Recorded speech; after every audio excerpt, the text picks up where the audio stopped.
All right, everyone. Friday morning from the Celtic Way. This is the morning briefing, the final one we'll do this week, guys. It's been a riveting week, hasn't it? So much so that I came on in before the call and you two were chatting about Scotland.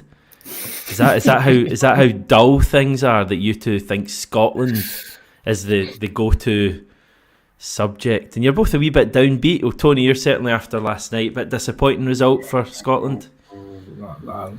I find it hard. The words are usually the words come, but they're not coming for this one. They're not forthcoming.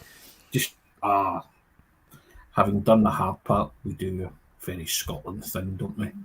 But hey, that's the makeup of being a Scotland international football team supporter, if you're that way inclined. Pretty bad defending from the looks of things, Joe. I just watched the highlights earlier. Yeah, I think Tony's right. Kind of shot themselves in the foot, got themselves back into it. Early goal in the second half.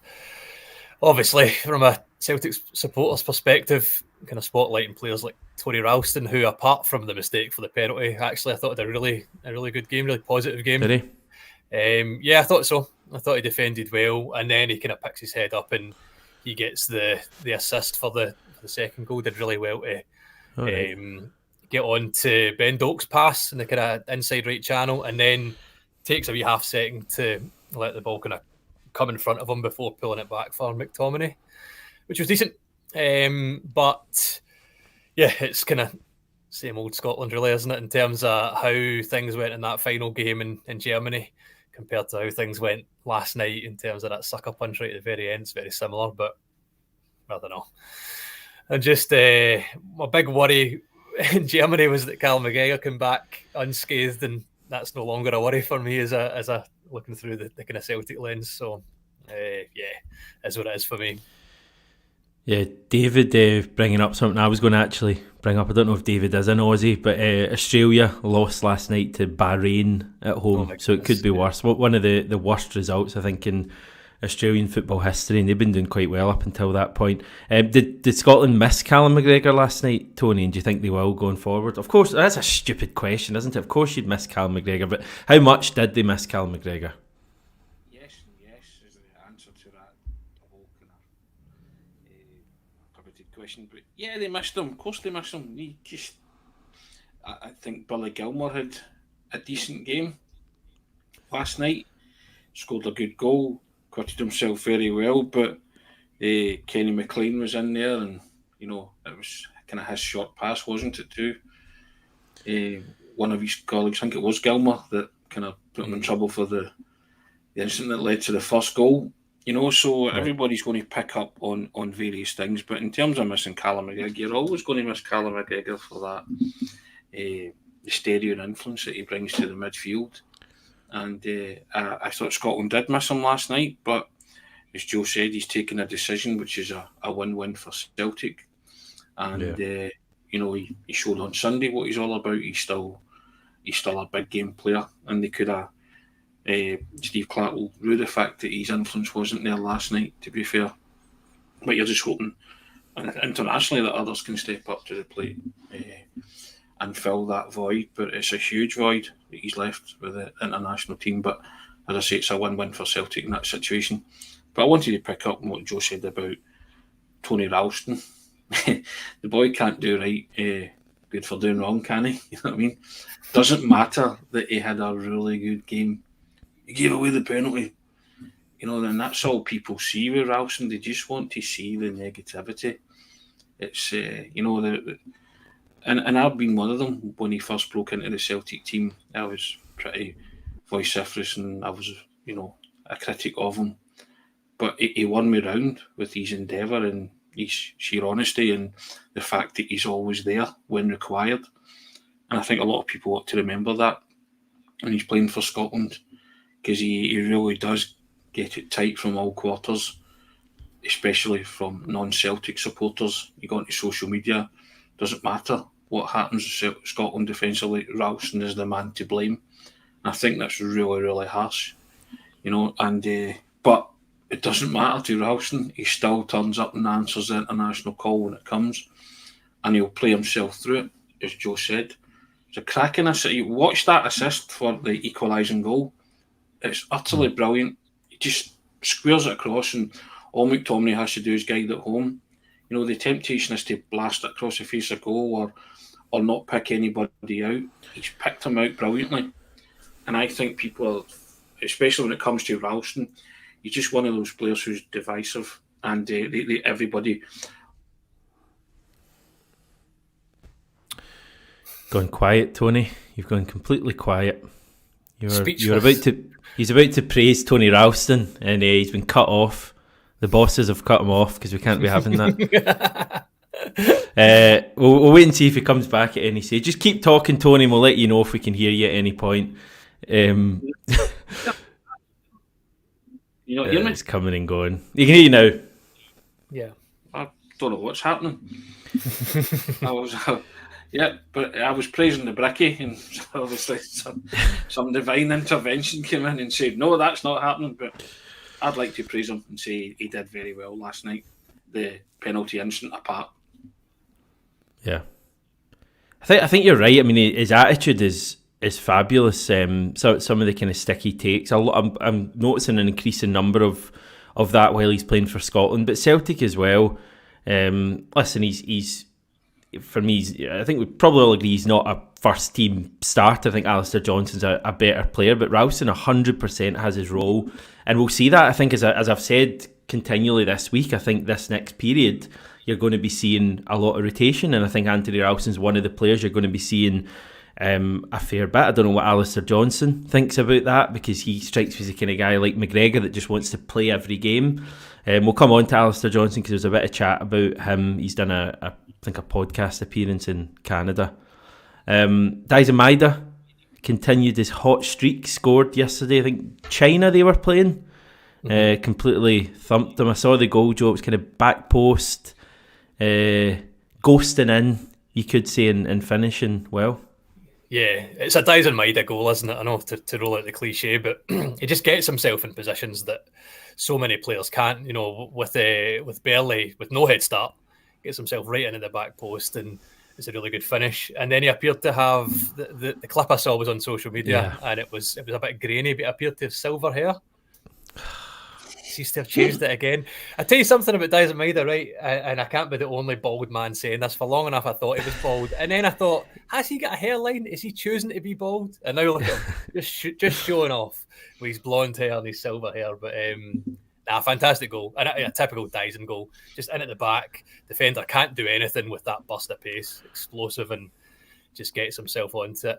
And I would love to see a bit more of that from Celtic, getting those kind of diagonal balls right in at the back post, which I think we're more likely to see under a Brendan Rodgers side than possibly an Ange Postecoglou side, which obviously is the side that Maeda came into Celtic. But great to see an international duty. One last thing about Ralston, I'm sure we'll move on from Scotland, but I just think, and people in the comments can correct me if I'm wrong, but I think it was something like 100 minutes or something, if that, between Ralston obviously having not played that much at all over the course of the season so far, and being thrown into Scotland, you know, into these games that a lot of people were saying was must win after Germany to get the nation back on side and get a head start in the Nations League. To be match fit, it's obviously impossible for these guys, and to be ready, okay, makes a mistake for the penalty, but that aside, just to echo Tony, I thought he handled himself really well, and it's easy to forget that these guys aren't playing week in, week out. Okay, they're training, Anthony Ralston in particular is training with the best team in the country, but you know, not having match time as well, I thought he did superbly well. Yeah. No, I agree with that. I don't think you can fault his attitude, his application, and the way he deals with all of that stuff, Tony Ralston. And listen, he's playing for Scotland.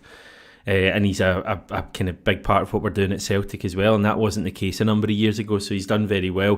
Kasper Schmeichel kept a clean sheet. Denmark beat Switzerland 2-0, a couple of late goals there, so we confidence booster. I know. Do you think he had a save to make? Kasper Schmeichel's loving life at the minute, isn't he? He's just gone from a guy who is, you know, a bit forgotten, you know, out of sight, out of mind, to like thrust right into the spotlight, loving life, keeping clean sheets for Celtic, keeping clean sheets in Glasgow derbies, clean sheets at international level. And there's a huger spotlight on him again now. and he's going to go into that Champions League, and hope he can replicate that domestic for him and on that stage. But no wonder he phoned Joe Hart and said, "What do you think?" It's just like, get yourself there, young man. And another thing that came out on Sunday was the footage of Joe Hart in the tunnel with the players. Oh, brilliant! Cheering them up. I mean, that's absolutely priceless for me. Just and you say to yourself, he looks as if he could still play, Joe, but clearly made that decision.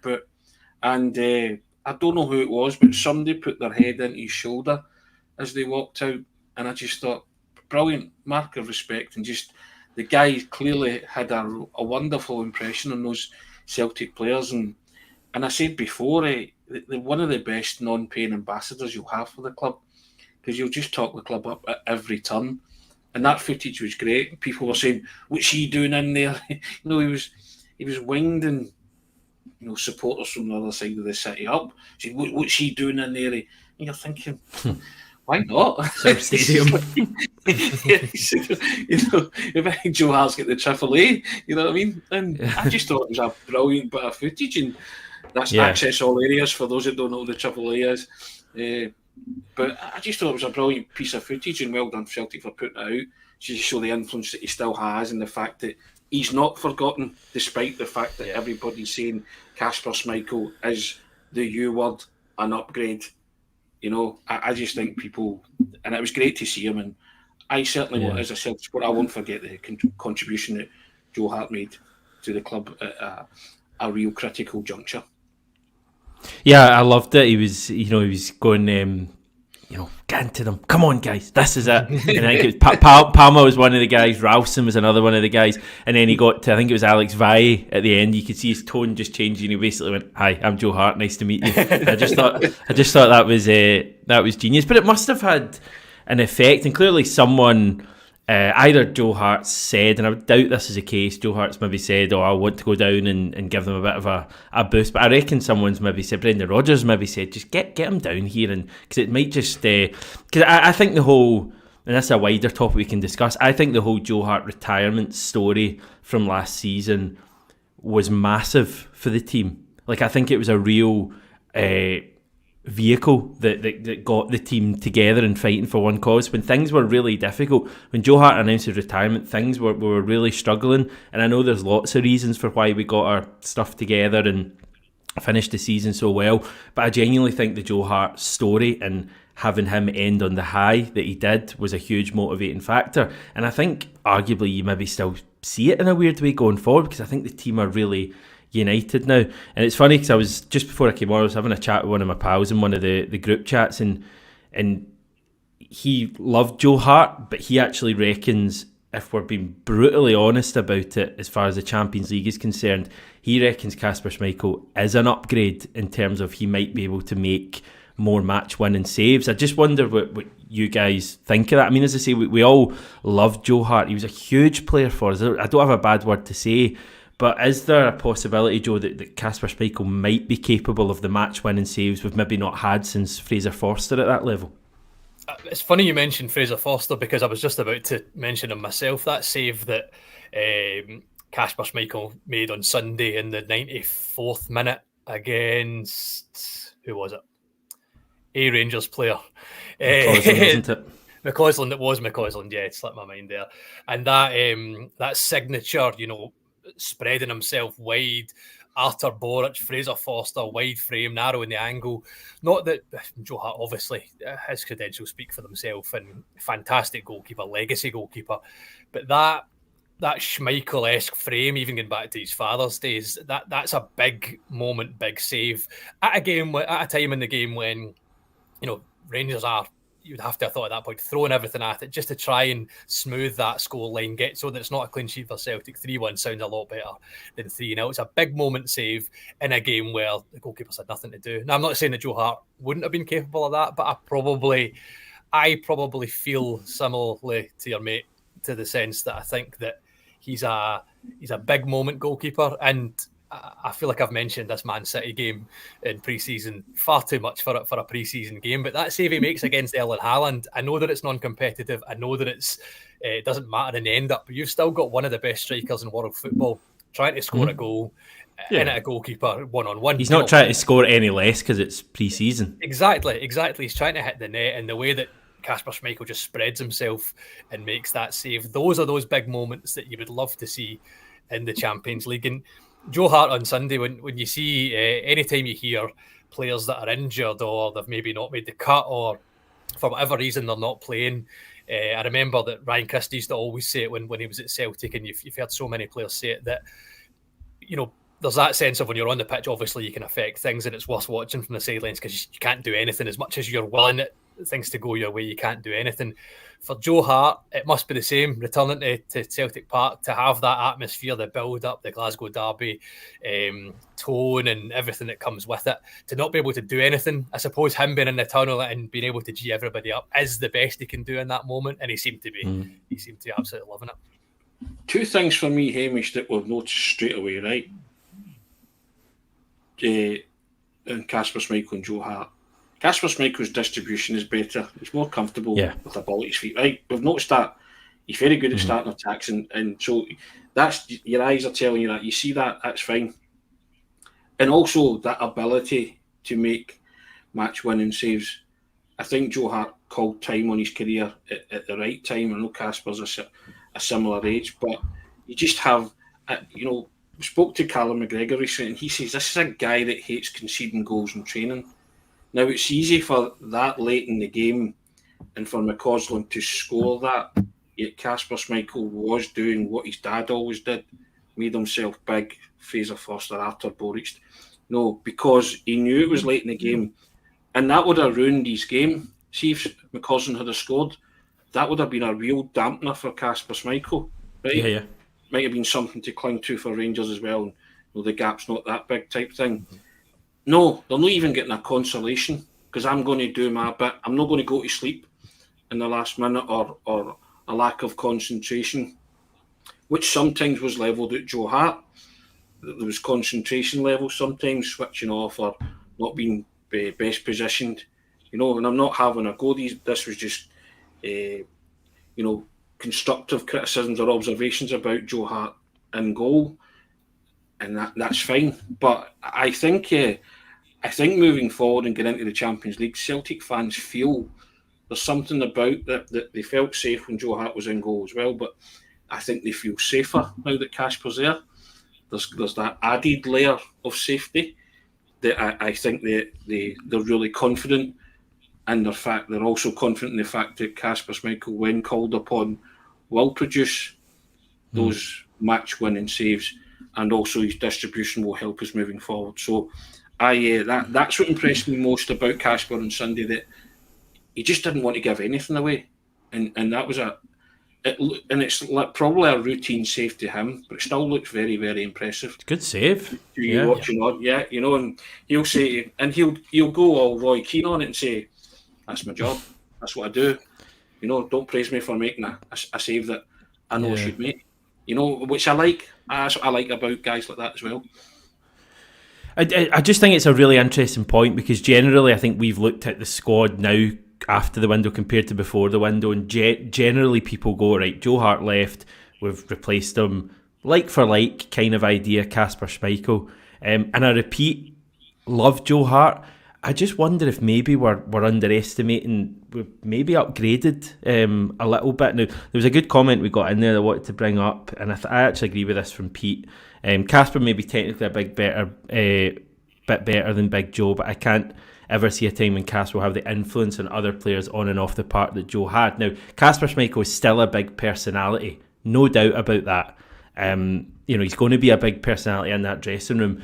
But I do agree with Pete. I don't think he's going to have the same, the exact same influence, as big an influence as Joe Hart. Joe Hart was like a huge personality in there. I just think that Kasper Schmeichel might be down slightly. It may be that Celtic don't maybe need that big personality that we did at the time when Joe Hart came in and we were in a tough place.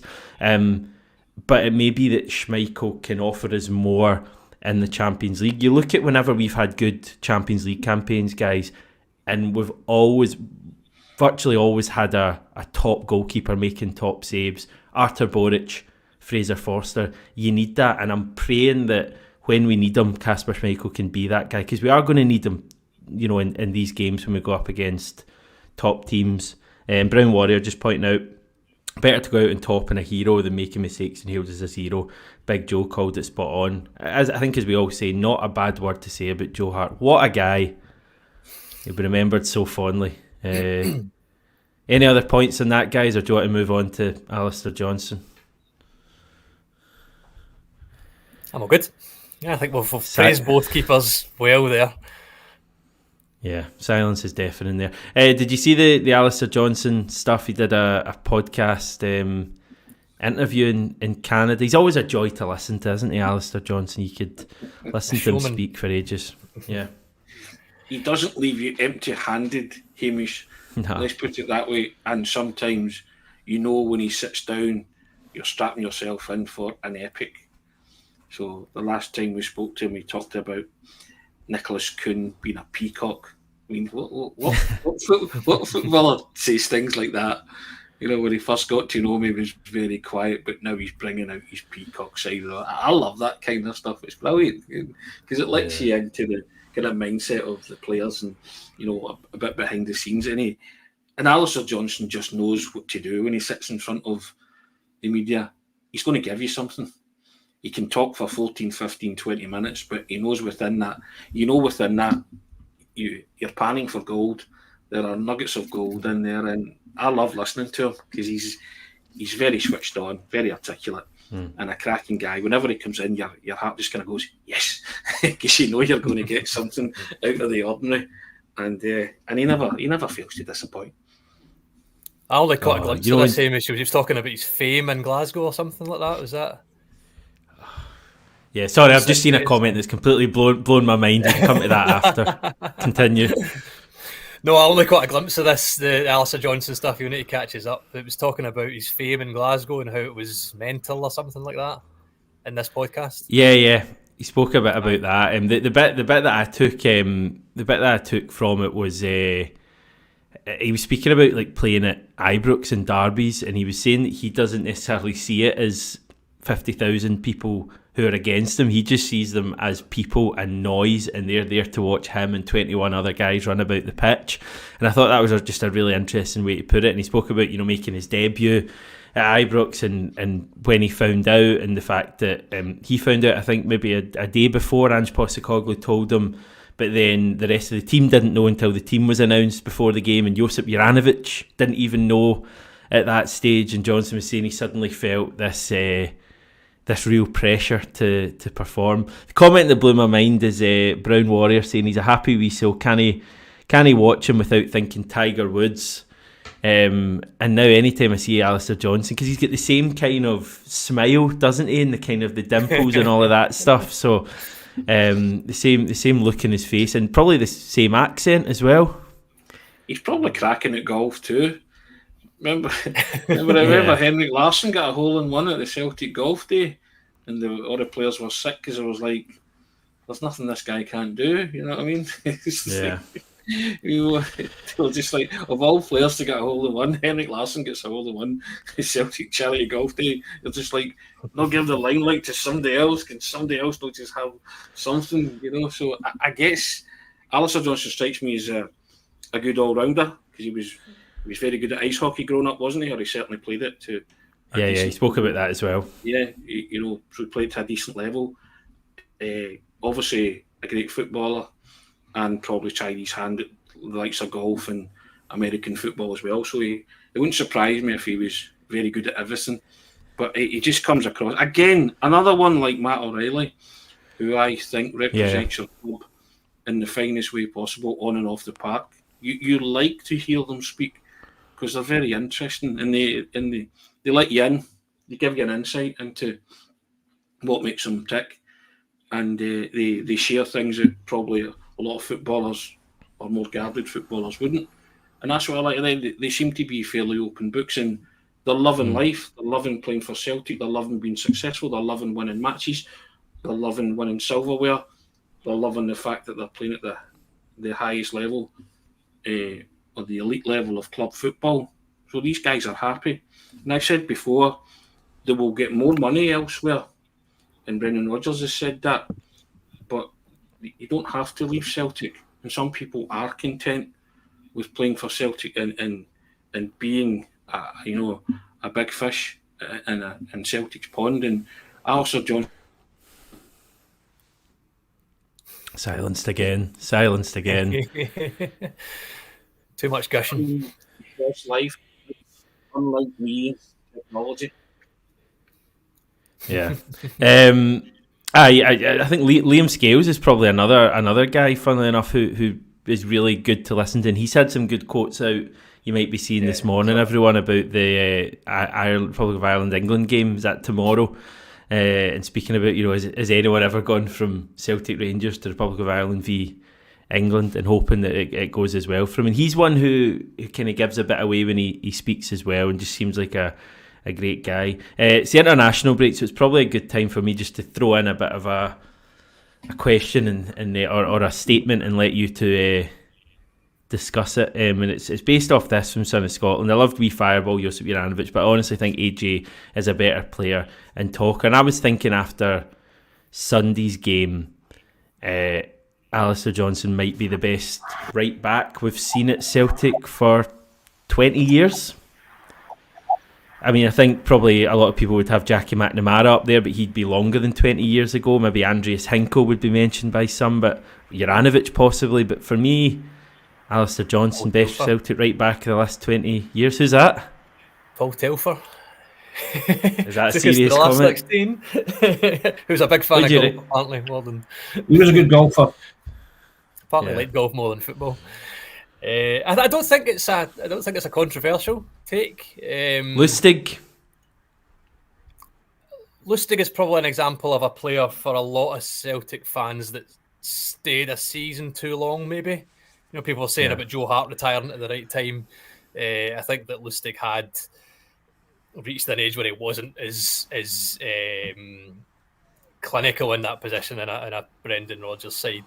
I don't feel like that's a controversial opinion. He did seem a little bit slower in that last season, but I think the thing about Alistair Johnston, which would certainly lend credence to that opinion, is that I don't think we've anywhere near seen the best of him yet, which is brilliant. What a position to be in.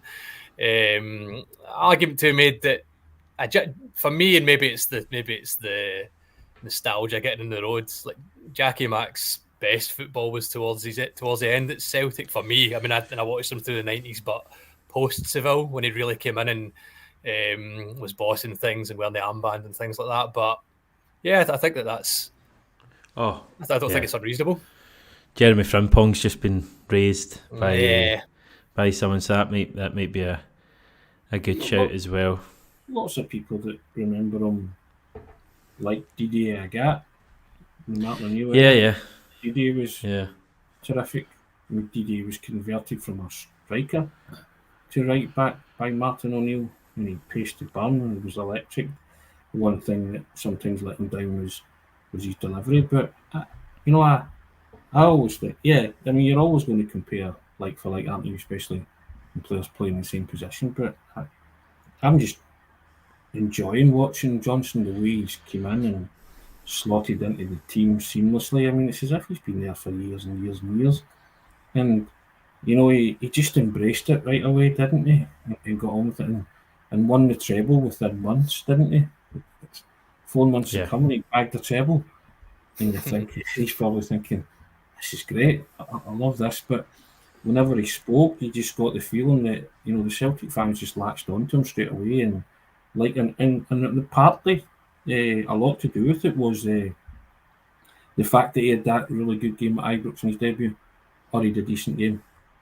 That was great. Yeah, and people just unfazed. thought, correct. People thought, this guy will do. You know what I mean? And then from then on, he just, he did. He ended up replacing Juranovic, who everybody held a lot of, held in high esteem. But when Juranovic left, everybody was kind of like, all right, we've got Johnston, and he's just taken baton and ran with it, and he's still running with it, and he's still delighting Celtic supporters. I mean, he's passed for Maida's goal. He is running out a road, but you've got a split second to make up your mind. One, you've got to catch the ball, and two, you've got to fire it across to make it accurate enough for somebody to latch on to the end of it, and he did both. And I think Ryan was mentioning he's liking the Kuhn Johnston kind of link up. We were talking about that being similar to one you mentioned there, George, Jackie Mack and Simon Donnelly earlier in their careers, So I think there's a lot of good things happening at Celtic, positivity, and it's shown in various members of the squad. But Alistair Johnston's just one of them. He is producing right now, and as Joe said, under this manager, he'll tell you there is more to come. I think that's what my comment's based on, and Steve kind of summed it up saying Lustigate's peak was terrific. AJ has a higher ceiling, and I do feel like I don't know, maybe I'm misremembering. I loved Lustig. I thought he was great, but I feel like the best of Alistair Johnston that we've seen so far, I'm not sure Lustig would have had that level in him. And I think as we say, we see more coming from Johnston. Listen, Johnston wasn't great in the Champions League last year. From memory, I remember him being, a weird thing to say, but a little bit of a weak link at times. Like, we had quite a few goals, kind of, I think Lazio, back post, late on in the game. So he needs to bring a higher level this time. But I think after Copa America and doing so well, he'll probably fancy it, Tony. Yeah, but that's what I want to see, the learning part of it. Yeah. Experienced the Champions League, so now you need to put what you've learned, i.e. the concession of those goals coming from your area. That's why I want to. The manager mentioned a great word. He talked about growth. I want to see that growth. That's where that growth manifests itself. When you go into that competition, you show that in the last 12 months you have learned, and you've learned to play at that level. You've learned to cope. You're listening to the manager, and you have coping mechanisms for going in at that level. That's what I want to see. And I think you're right about Alistair Johnston. Didn't cover himself in glory in the Champions League last season. Yeah. But these guys have had a couple of cracks at it now. This will be the third crack in a row. And you have to say they need to channel what they've learned and bring that to the table. And I think someone like Alistair Johnston will. And that's what I'm more interested in seeing. That growth, progress and development that the manager's talking about. I'm sure you would agree with that, Joe. Yeah, 100%. Like the manager said throughout, what does progress look like in the Champions League? A lot of it is just taking on the learnings from before. The Lazio game last year was such a sore one. I've said this several times, but it was a game that you would have come away from a 1-1 draw disappointed that we didn't win it. And then all of a sudden, the way it went those last moments, you're walking away going, what just happened? And I know it's cliche and other players say it all the time.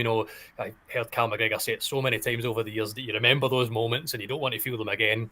But, the proof is what comes ahead. Let's hope that that's been taken on board. And players like McGregor, like Johnson, the experience of Kasper Schmeichel, there feels like a real kind of collective belief this year that's probably not been there for some time. Whether or not it comes to anything, we'll find out very soon in the next couple of weeks when the campaign kicks off. But it feels good, and I'm hoping that the players can do it on the pitch.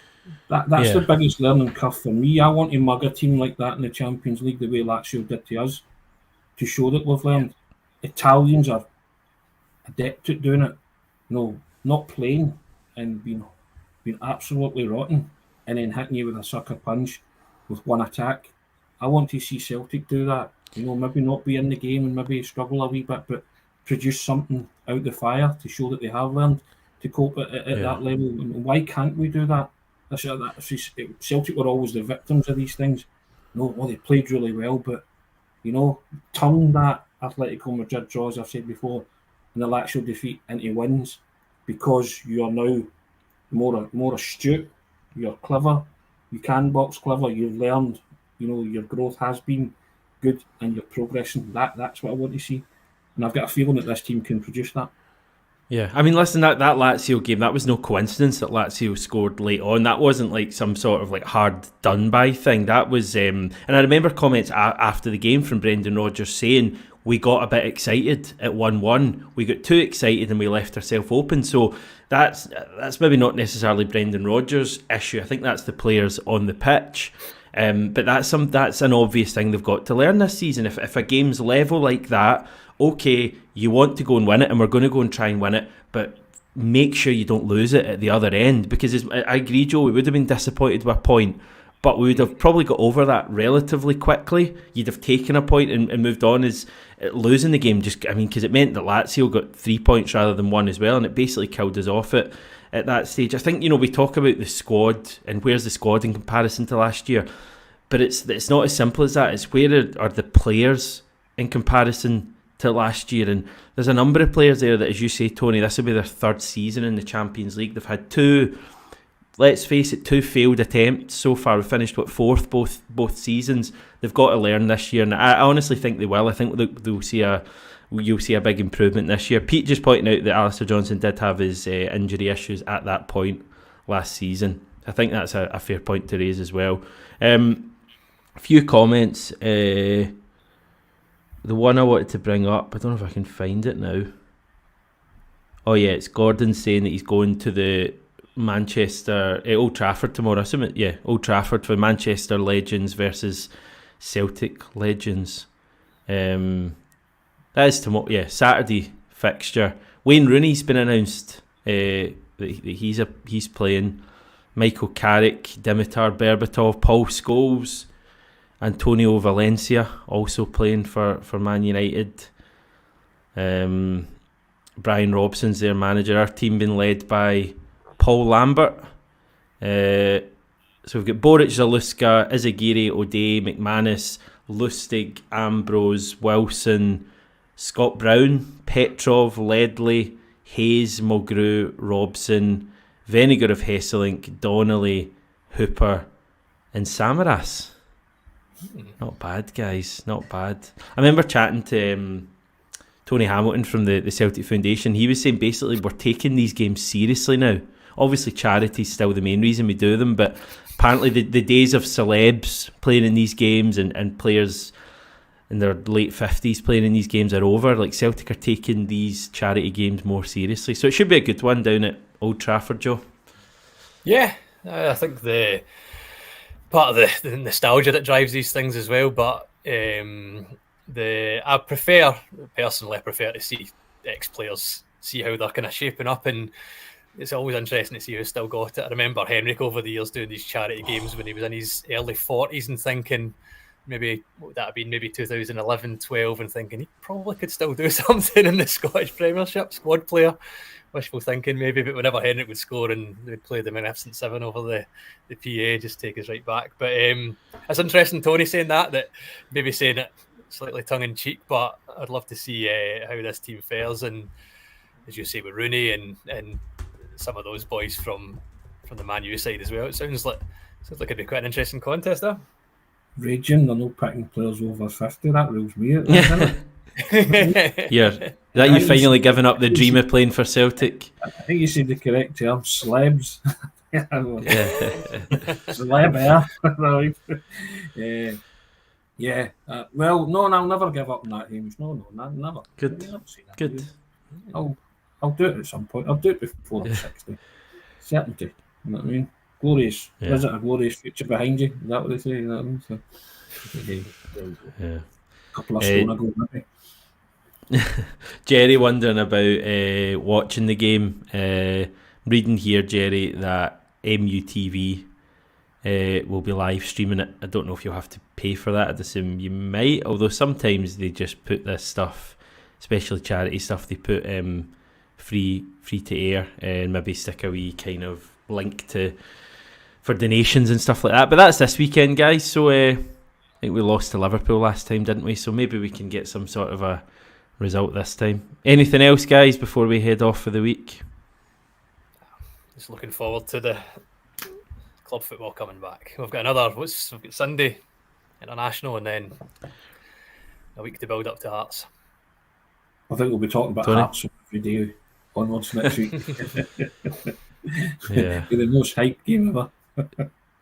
Yeah, I know. I feel like we did that at the end of last season a few times. But We're doing it again. Yeah. Roll on, Hearts. Yeah. Still more than a week to go. Okay, we'll hold fire on that then. We won't preview it at this stage, but maybe from Monday onwards we can discuss it bit by bit. Thanks once again, guys. Thanks everyone for tuning in today and this week. Enjoy your weekend, and we'll catch up with you next week.